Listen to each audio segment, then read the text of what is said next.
All right. I've been away for quite a while, and it's because of this game, Warframe. For the past, I want to say 3 or so months, I've gone from playing ARPGs to completely being sucked into Warframe. This game, it's absolutely phenomenal. Now, if I did a good job with the title and you clicked, it was a little bit of a clickbait, but not necessarily, because this game actually did pull me away from Destiny, and I am so grateful.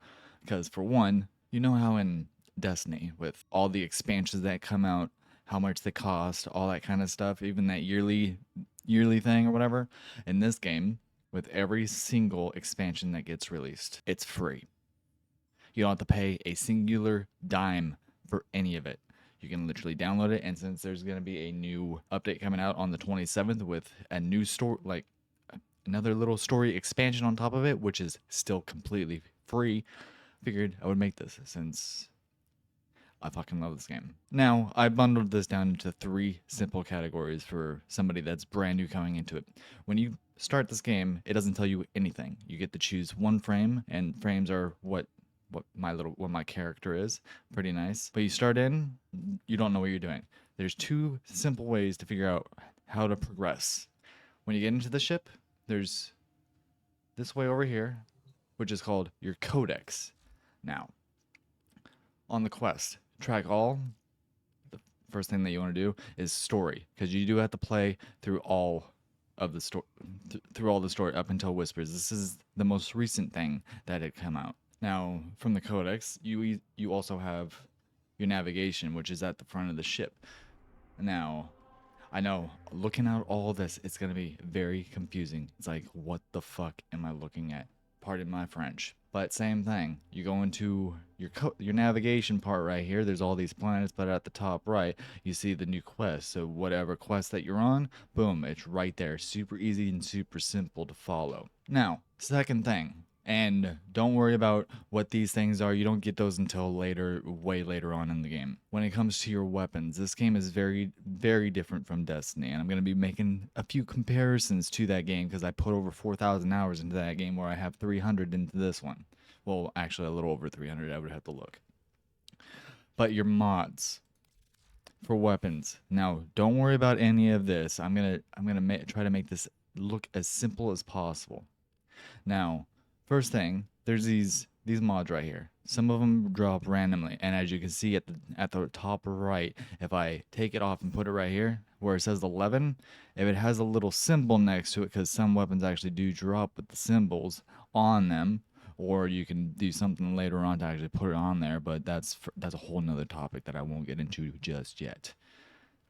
Some mods, as you can see, it has the symbol top right, which cuts it down substantially in half. That's how you can mod these things. Now, something that wasn't explained to me until a little bit later on, how do you make your guns stronger? Because you definitely need to make them stronger. And right here, it just says a bunch of numbers, a bunch of different things. It doesn't necessarily tell you what you can do to the enemies.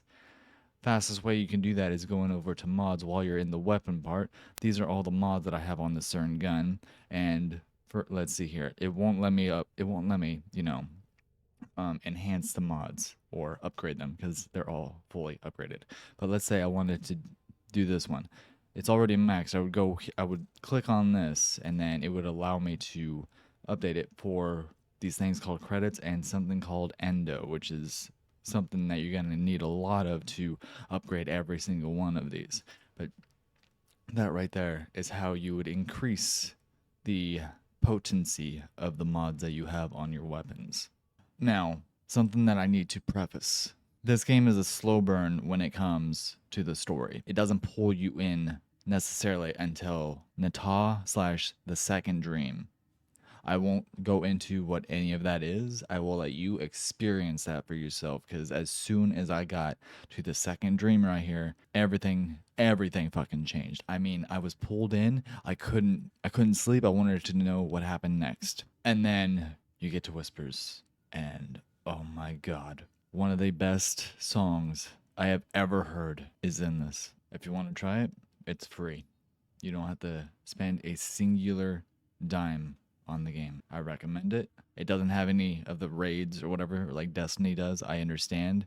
Oh, and your what are they called? The your surfboards or whatever the fuck that Bungie put in the game. Those are called K drives in this game. They are a little bit more wonky, but it was cool seeing how Bungie put those into that game because you know sparrows they're good for a while, but it's nice having something to jump around in. But yeah, those are in this game too, and all the weapons, exotics as I call them. News foodies.